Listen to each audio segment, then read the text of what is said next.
Саламатсыздар, құрметті көрермендер. Достық подкасттың кезекті шығарылымы. Біз бүгін Қазақстан Халқы Ассамблеясы келісім мен ізгілік символы тақырыбында ой көріп өтетін боламыз. Сол үшін студиямызға шақырылған қонақпен таныс өтіңіздер.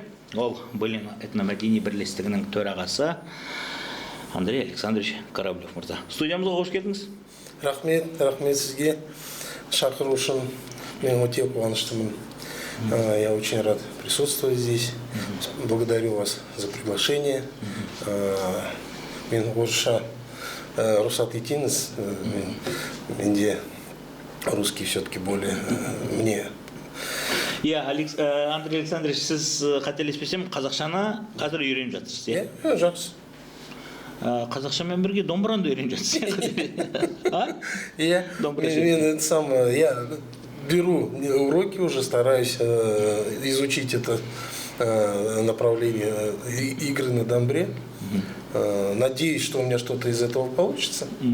По крайней мере, все-таки это больше, чем на гитаре 6 струн. Здесь всего 2. Я думаю, что у меня в 3 раза больше шансов научиться. Гитарада ойнай алмайсыз? Нет. Жарайды. Андрей Александрович, жалпы енді Қазақстан Халқы Ассамблеясына қашаннан бері мүшесіз? Сколько сейчас? У нас считается более 130 этносов в Казахстане. И все являются членами ассамблеи Казахстана. Сіздер, Былина орталығы? В нашем объединении у нас как численно, скажем так, паспортных данных нет, сколько у нас членов. Потому что само по себе, хоть у нас и говорится русское этнокультурное объединение, мы пропагандируем в основном любовь к языку, культуре, и здесь не является основанием этнос. Нашим членом может быть кто угодно. Жалпы, мен қателеспесем, Былина орталығында қазақ тілін үйрететін үйірме бар, иә? Тегін үйірме. Мы этот проект мы организовали 2 года назад. До этого, как вы знаете, мы открыли сначала библиотеку, Народная библиотека Былина. И на базе уже этой библиотеки, опять же, самая главная цель открытия библиотеки не только чтения, но и популяризации чтения. А, естественно, книги содержат всю информацию, в том числе и на казахском, и на русском языке. Для меня вообще было открытие, когда я увидел полное собрание сочинений бывшего политика Владимира Ленина, 30 томов на казахском языке. Пожалуйста, мне его подарили. Ну, кроме всего прочего, там, конечно, были и другие книги. Незнайка. Кстати, на казахском языке шикарная книга «Дымбельмес». И у нас появилось такое желание, что на имеющейся площади сделать класс по изучению казахского языка. Онда тек орыс ұлтының өкілдері емес, барлық. Кто может прийти, кто угодно, у кого есть желание прийти и учиться. Это абсолютно бесплатно. Мы даже объявления постоянно даем в Фейсбуке, там, в социальных сетях о том, что все, вот с каждую субботу у нас язык, занимайтесь языком, приходите учите. И у нас, опять же, знаете, мы взяли за основу методику известного пропагандиста казахского языка Каната Тасибекова, который говорит, ситуативный казахский. И у нас там нет, скажем, привязки, вот сегодня это выучили, на следующем уроке будем повторять. Значение не имеет. Человек приходит первый раз, и для него это самое занятие будет вливание в язык. Просто-напросто. А самое интересное, знаете, с чего начинается наше занятие? С гимна. Каждое занятие, первое, все собрались, все, включаем телевизор, включаем караоке. Патриотист, стоя, как положено. С этого начинается каждый. Бұл неден бастау алды? Не итермеледі сізді осындай орталық құруға? Мен білсем, Былина тек кітапхана емес, бұл бұған дейін музейі де бар Былинаның. Былина өзінің газетін шығарады. Өзінің болғанда этномәдени бірлестіктің емес, ол жалпы біздің қаланың тарихын қамтитын үлкен басылым Былина газеті. Не итермеледі сізде? Мотивация не болды осыған сізде? Стимул не болды? Нам это интересно. Нам это интересно, и фактически, опять же, эти направления тоже развивают люди, кому это интересно. Не только лично мне. Вы же знаете, допустим, кроме того, что вы сейчас сказали, у нас же еще есть Русский народный театр. Он имеет достаточно большую историю, но в чем уникальность этого проекта? В том, что в нем участвуют молодые люди разных национальностей. Вот я давно высказывал эту мысль о том, что нам нужно на базе Дома дружбы создать театр наций. Театр наций, в котором как раз различные люди, представители различных этносов будут играть. Потому что это же народный театр, это не профессиональные актеры. И у нас действительно люди там с украинского объединения, там, с грузинского, там, люди приходят, молодые люди, и реализуют себя без всякого стеснения. Значения не имеет. Соның арқасында сосын мысалы грузин драматургының, корей драматургының, орыс драматургының спектакльдерін қоюға болады, иә? Абсолютно. И это как раз вливание в культуру, поглощение культуры. И через театр, опять же, говорю, людей заинтересует. Я всегда говорю, если мы оторвали человека от смартфона, это уже подвиг. То есть для того, чтобы выйти на сцену, между прочим, вы знаете, это как минимум нужно тренировать, сам заниматься, репетиции проходят очень длительный период. Ішкі комплекстер жеңу керек қой, иә? Кроме того, что внутренний комплекс, там же еще нужно и текст выучить. Но это же все вживую. Это... Басқа тілде. Дубль жоқ. Все спер. Дұрыс айтасыз. Ал мына енді сіз тек қана Былина газет емес, сонымен бірге мен білсем, өлкенің тарихын зерттеушілерге, өлкетанушыларға қолдау көрсетіп келесіз өзіңіз кәсіпкер ретінде. Мәселен, мынау Старый город деген кітапты шығарды ғой. Мұрындық болған, соның ішінде оның кітап болып, жинақ болып шығуына бірден бір қолдау көрсеткен адам сізсіз. Старый город деген кітап, мысалы былай қарасаңыз, кез келген біздің Атырауға келген қонаққа ұялмай ұсынуға болатын кітап, былайша айтқанда. Ну, это не только одна книга «Старый город». Это одна из тех, которую мы первые под нашей эгидой выпустили. По факту это был сборник статей, который собрал... Надежда Шильман. Значит, есть два сборника. Один называется «Старый добрый Гурьев», Тараприн, который собирал. Второй – «Надежда Шильман. Старый город». И вот это действительно очень приятно вручать эту книгу как подарок. Большая работа. Я считаю, вообще очень много материалов было опубликовано. Если бы кто-нибудь так же, как мы, на такой же, скажем, заинтересованной основе взялся, мы с нашим известным краеведом Львом Гузиковым, когда собирали материалы по истории Русского народного театра, мы перелопатили в библиотеке Сланова столько материалов, публикаций при Каспийской коммуне, на которых можно несколько томов выпустить, краеведческой информации. Несколько томов. Я думаю, это опыт хороший, который можно было повторить. Былайша айтқанда, біздің тарихымыз қолымызда дейсіз ғой. Да? Ал жалпы, Андрей Александрович, мынау Қазақстан халқы ассамблеясының Қазақстан қоғамындағы рөлі қандай? Ну, опять же, главная роль, еще раз, главная роль ассамблеи – это все-таки укрепление стабильности в среди народов Казахстана. Самое главное, чтобы у нас не было межнациональных розней, чтобы у нас не было, скажем, различий, какой национальности человек, какой вероисповедание. Мы в этом отношении, роль ассамблеи стабилизирующая.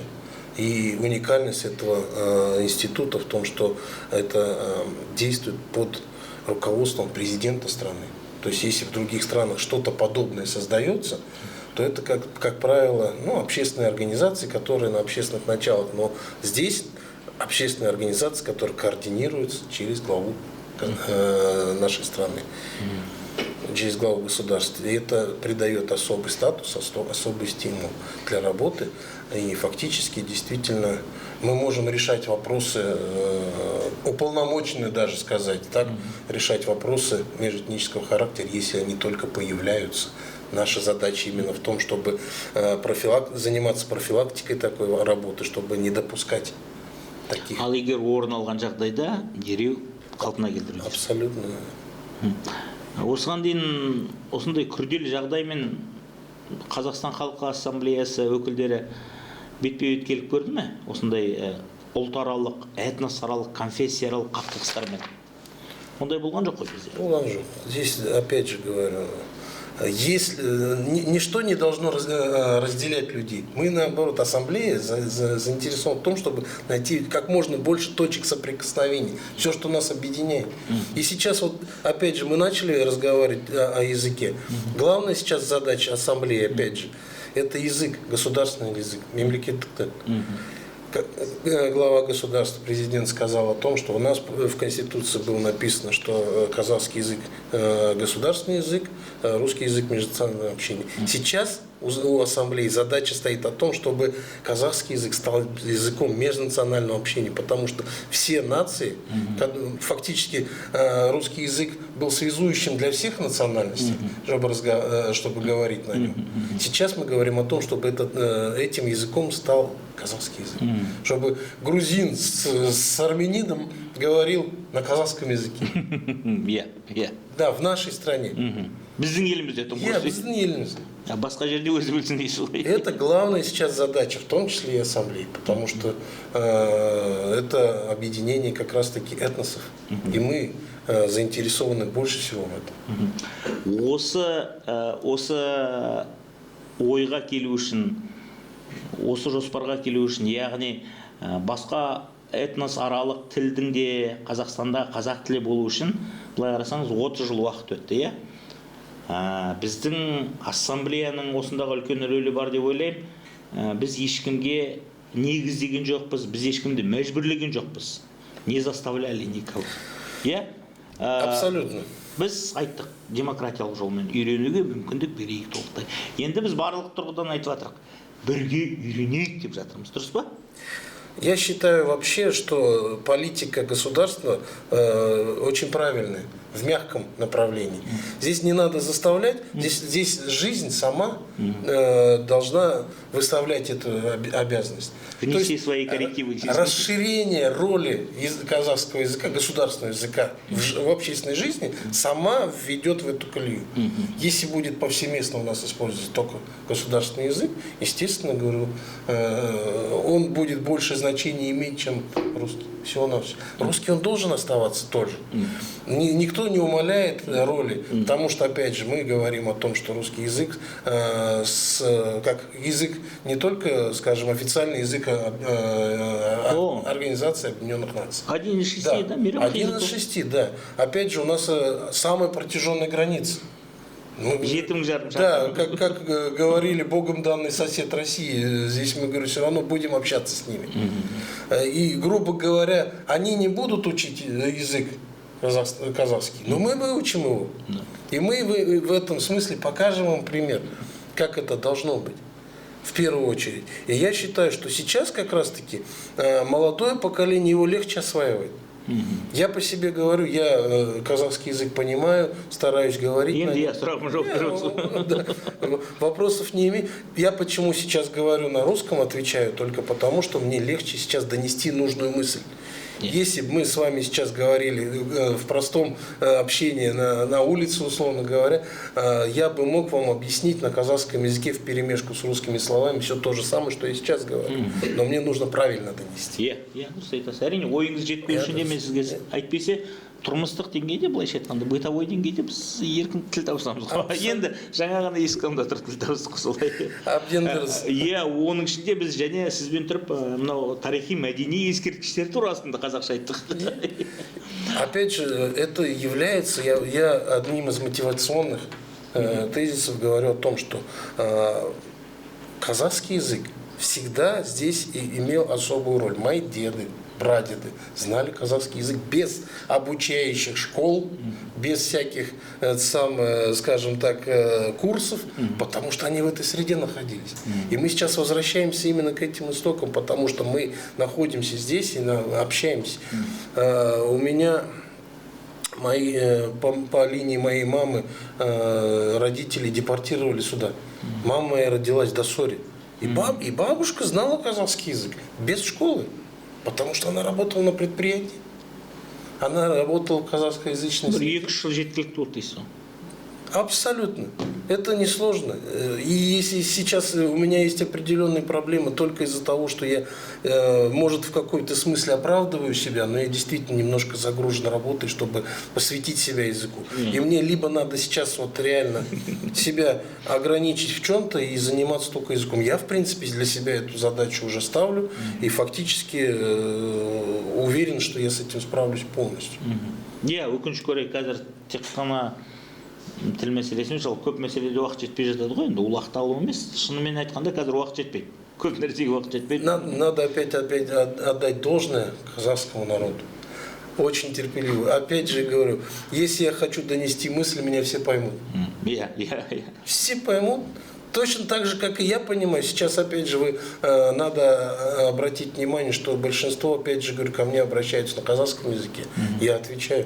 И мне спрашивают, как вы сейчас на казахском языке, я отвечаю на русском. И здесь никакого диссонанса нет. Иә. Никакого диссонанса нет. Сіз мені түсінесіз, мен түсінесіз. Солай ғой. Мен ойлаймын, осы ассамблеяның да ең бір сіңірген, осы 30 жылдың ішінде бізді әртүрлі этносаралық, конфессияаралық қақтығыстардан сақтап қалуда осы ассамблеяның рөлі зор болды деп ойлаймын, иә? Бейбітшілікті сақтап қалуға. Это именно одна из главных задач ассамблеи. Вот почему я говорю, надо усиливать роль языка.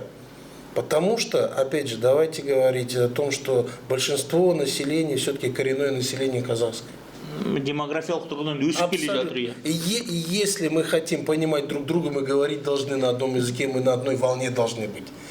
Если достичь какой-то цели. Если мы хотим какой-то цели достичь, вот представьте, корабль идет, и там, я говорю, посылается команда, но там не понял, этот недопонял, и все это самое. И куда корабль поплыл? Неизвестно. То есть все должны понимать, все должны знать, куда мы движемся. А для этого нужно быть на одной волне, на одном языке. Молодое поколение уже в этой волне встроено. Yeah. Уже встроено. Мы, получается, наоборот, мы теперь к ним подтягиваемся. Осы орайда, иә, Андрей Александрович, дұрыс айтасыз. Бірақ өкінішке орай мынандай тенденция байқалып жатыр қазір. Орыс сыныптары аз деп шу шығарып жатқандар көп. Жаңағы бірінші сыныпқа баратын оқушыларына орыс сыныптарының неге санын көбейтпес деп. Және білесіз ба, ең шу шығарып жүрген кімдер? Ну, білесіз ғой кім екенін? Знаю, конечно, есть такая проблема. Қазақ тілділер. Ну, опять же, здесь нельзя, я считаю, что только административным ресурсом решать. Әрине. Опять же говорю, ну, грубо говоря, мой сын учится в школе, он единственный в классе русский. Но занятия проводятся на русском языке. Орыс сыныбында. Да. И это не проблема, допустим, той же школы. Потому что многие родители требуют, я хочу отдать русский класс.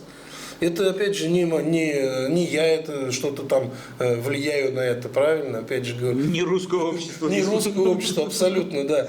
Здесь, опять же говорю, мы только, наше объединение только, говорю, поддержит интерес к этому. А фактически, говорю, мы не занимаемся пропагандой в школе, к примеру, да, или еще где-то. Вообще не пропаганда. Да, это не про нас. Это фактически, опять же говорю, у меня нету задачи ходить, я говорю, и развивать русский язык.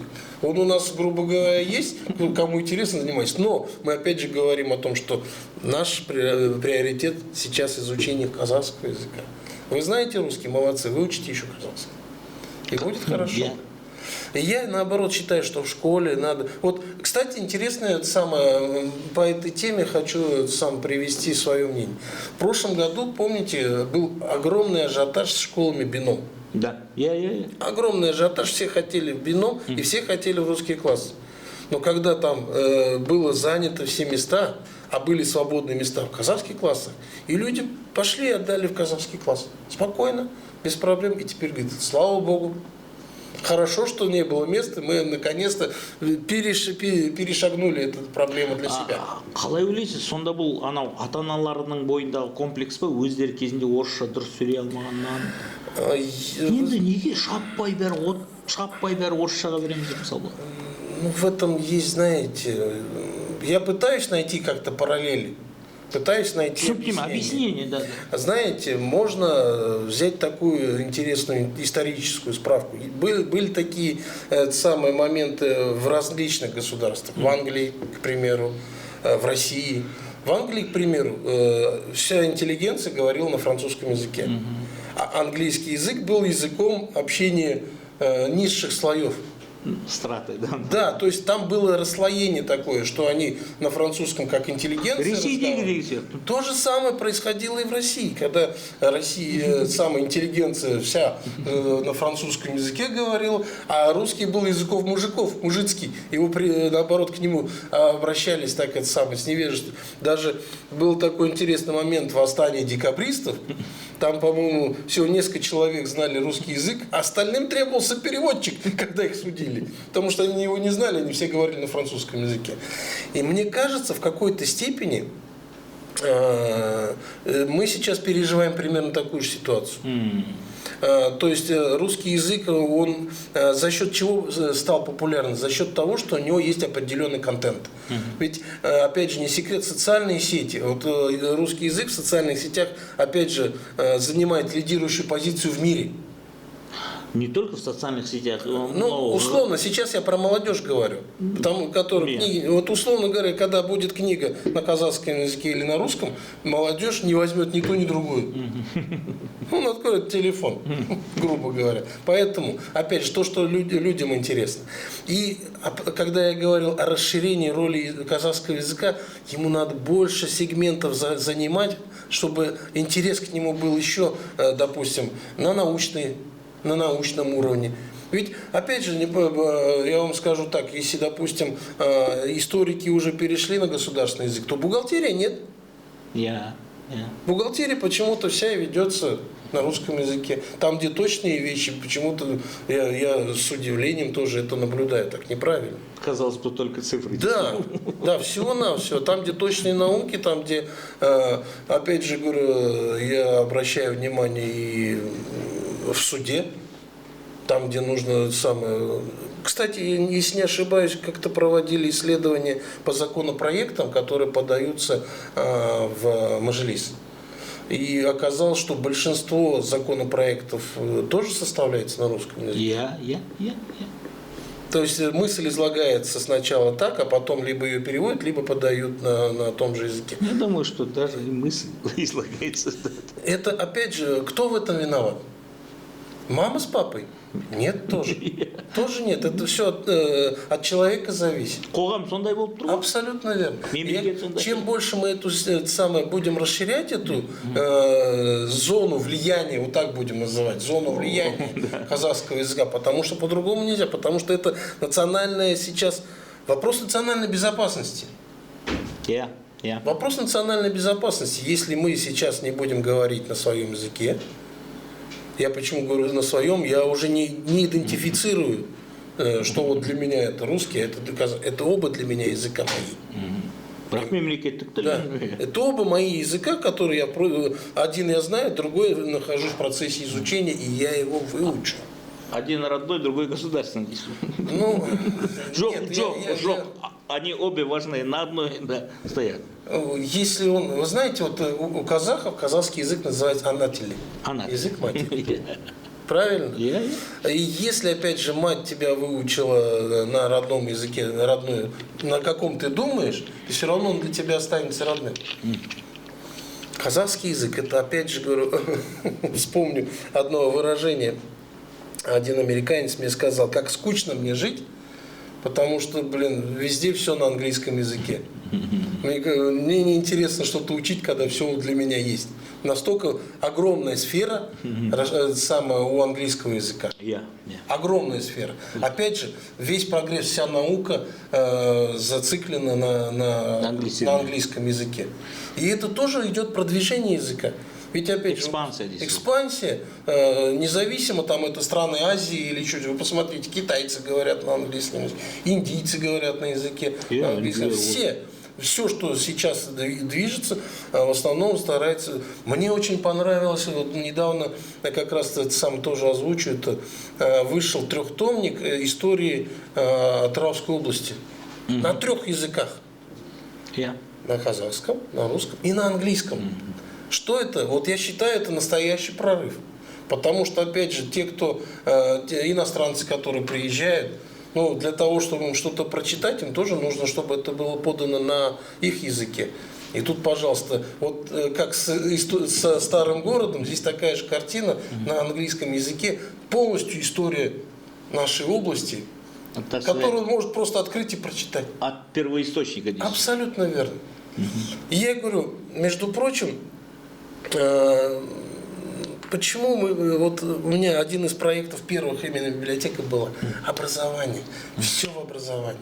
Чем больше хочется читать, чем больше хочется развиваться, тем больше ты осваиваешь. Раньше же языки те же учили двумя способами. Либо вхождение в среду, либо чтение литературы на том языке. Просто читали там стихи, читали поэзию там, или первоисточники. Ведь мы же тоже сейчас сталкиваемся, что если я уже как ученик, как изучающий язык, сталкиваюсь с тем, что фразы, которые написаны в учебнике, в жизни нигде нет. Ну, я там адиби. Абсолютно. То есть ты сталкиваешься с тем, я иной раз сам беру из учебника фразу, а меня не поняли. Поэтому здесь в какой-то степени все-таки должен быть живой язык, постоянный язык. И чем больше он все-таки будет обогащаться, тем лучше. Вот задача любого языка описать все по максимуму. Вот ты находишься в этой комнате, ты должен каждому предмету, все, что тебя окружает, дать эквивалент на этом языке. Абсолютно верно. Ты как с чистого листа это делаешь. Да. Вот пока эту психологию не поймешь, ты язык не сможешь. Енді осы орайда Мандар Александрович, ойлаймын, кей кездерде біздің отандастарымызға да, әсіресе қазақ ұлтының өкілдеріне де осыны түсіндіру керек секілді. Қазақша сөйлесін. Білсін, білмесін, акценті болсын, болмасын, сөйлей алсын, сауатсыз сөйлесін, қазақша сөйлей берсін. Дұрыс па? Абсолютно. Мәселен, мен сізбен оңай түсінісіп отырмын. Мен қазақша сұрақ қойып отырмын, сауал қойып отырмын, сіз орысша жауап бересіз, бір-бірімізді оңай түсініп отырмыз. Опять же, никакого значения не имеет какой акцент. Ты никогда не станешь все равно носителем языка. Ты можешь быть носителем, если ты с малых лет вырос в этой среде, и для тебя этот язык не... Опять же, обратите внимание, вот я уже говорил, те же индусы. Ты же всегда услышишь, что это индус на английском говорит. Что это, к примеру, африканец говорит на английском языке, потому что у них акцент идет сильный. Хотя именно тут замечу, что порой гости из Российской Федерации, которые бывают у нас, говорят, что именно у казахстанцев, у казахов грамотная русская речь. 100%. Потому что, опять же, это история. Исторический факт. Это исторический факт, и с чем он связан. Я часто пытался анализировать. Найти объяснение, так сказать, этому феномену. Объяснение очень простое нашел. Потому что в годы войны в эвакуацию вывезли людей сюда, интеллигенцию. И до этого, к сожалению, эти в 30-е годы, во время тоже, оказывается, всю интеллигенцию вывезли сюда, и они начали преподавать. А они как носители... Свети. Мне рассказывал историю наш профессор госуниверситета Сания Ибрагимовна Камилова. Как вы знаете, она оканчивала вуз в Москве. Да. И с удивлением профессор, откуда она приехала, он так чисто говорит на русском языке. Удивились. Там. Это как раз Казахстан, Кыргызстан. Это именно глубокий тыл фронта. То, что было во время войны, вся интеллигенция приехала сюда, в Среднюю Азию, и они взяли как раз-таки за обучение. Практически мы сталкиваемся с тем, с чем если у нас, грубо говоря, сейчас мощнейшие филологи казахского языка возьмутся за эту задачу, я почему говорю, мотивация должна быть такая. Мощнейшие филологи, которые решат эту задачу, я уверен, что заговорят на чистом языке абая. Енді қараңыз, сіз айтқандай 10 жылдың ішінде бүкіл халықты орысша сөйлеткен, және таза орысша, өте сауатты орысша. Очень грамотная речь, до сих пор говорят, хотя это в 50-х годах прошлого века был заложен фундамент, после этого же начали изучать, мы-то вообще там не родились, мы же независимое поколение, но все-таки это берет начало оттуда, фундамент был заложен там. Ну, десятилетие там, какой-то 10 лет, может быть. Вы правы насчет этого. Я думаю, если бы действительно вы сказали, как все научные светила, филологи, лингвисты возьмутся за это, приложат все силы. Вот смотрите, это все-таки задача комплексная. Я. Почему в Советском Союзе ставилась задача на русский язык? Для доступа к тем знаниям, которые добывала наука. То есть они создавали огромный пласт знаний, который был доступен на русском языке. Ну, вы в идеологическом плане. Говорю, сейчас, опять же, я вам пример привел, что у нас где-то главенствует казахский язык, а где-то до сих пор русский. В наших Вы посмотрите, я тоже смотрю отчеты правительства, когда, допустим, те же слайды идут только на русском языке, где отчеты, говорю, составляются на русском языке. Законодательство составляется сначала на русском языке, законодательно-нормовые акты, потом переводится на казахский язык. И из-за этого они получаются на казахском непонятно никому. И опять, если мы сейчас, опять же, будем двигать науку, интересную людям, молодежи, на казахском языке, она будет востребована. Казахский сегмент уже социальных сетей уже востребован. А вы посмотрите, какой прорыв, какой огромный прорыв в музыкальной культуре. И в киноиндустрии. Я сейчас не беру только пример Димаша, который фактически уже заставил заговорить на казахском, по крайней мере. Да. У меня сейчас в телефоне есть интересная программа, когда я услышал какую-то музыку, я ее ищу через эту программу. И это сейчас огромный контент, к примеру, на Apple Music.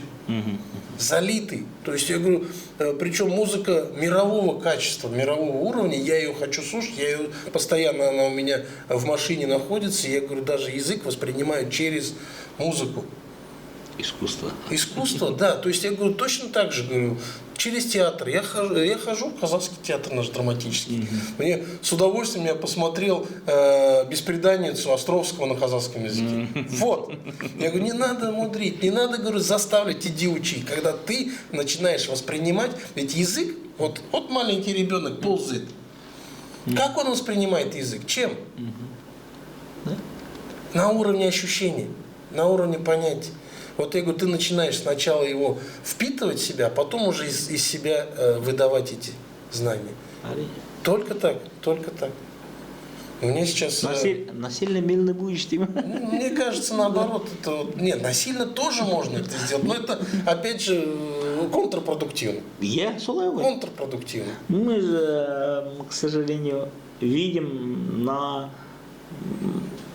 многих есть кейсы такие, когда именно не дают гражданство этой республики, не знающим этого языка. Ну, много в постсоветском пространстве, по крайней мере, много таких кейсов.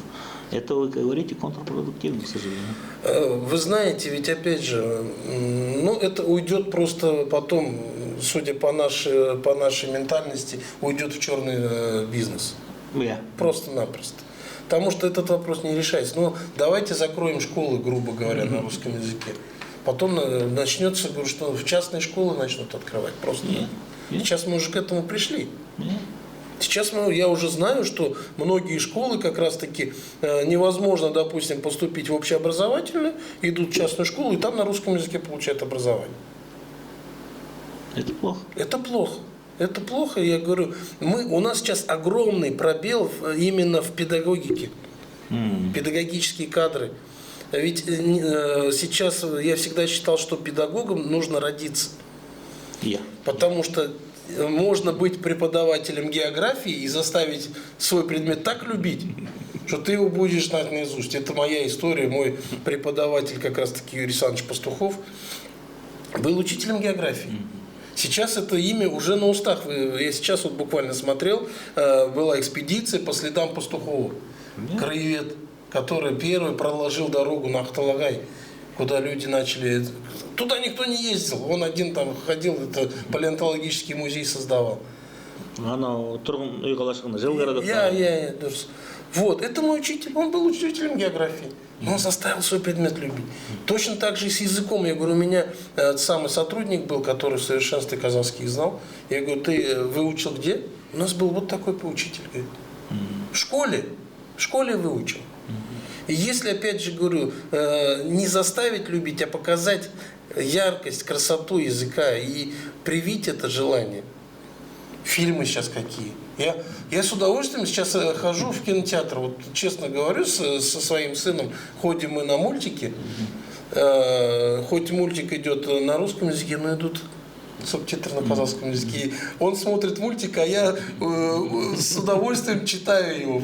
С удовольствием просто. Это для меня дополнительное занятие. Әрине. Құрметті Андрей Александрович, біздің студиямызға келіп, бүгін ойыңызбен бөліскеніңізге, өзіңіздің тәжірибеңізді біздің көрермендерімізге бөліскеніңізге рахмет айтам. Жұмыстарыңызға сәттілік тілеймін. Мынау Былина этномәдени бірлестігінің жасап жатқан әртүрлі бағытта, бұл өлкетану бағытында болсын, бұл мәдениетті дамыту, өнерді дамыту бағытындағы жобалары болсын, барлығында сәттілік тілеймін. Бұл ешқандай қолдаусыз, тек қана таза энтузиазм, альтруизм деңгейінде жасалып жатқан дүние екенін білемін. Сол себептен сіздерге сол үшін рахмет айтам. Біздің өңіріміздің мәдениетін, өнерін дамытуға қосып жатқан үлесіңіз үшін көп рахмет. Бұнда да Қазақстан Халқы Ассамблеясының еңбек жатыр деп, үлесі бар деп ойлаймын. Өйткені Қазақстан Халқы Ассамблеясы бізде келісім мен ізгіліктің кепілі болды қашанда. Сізге мынау біз білдіремін.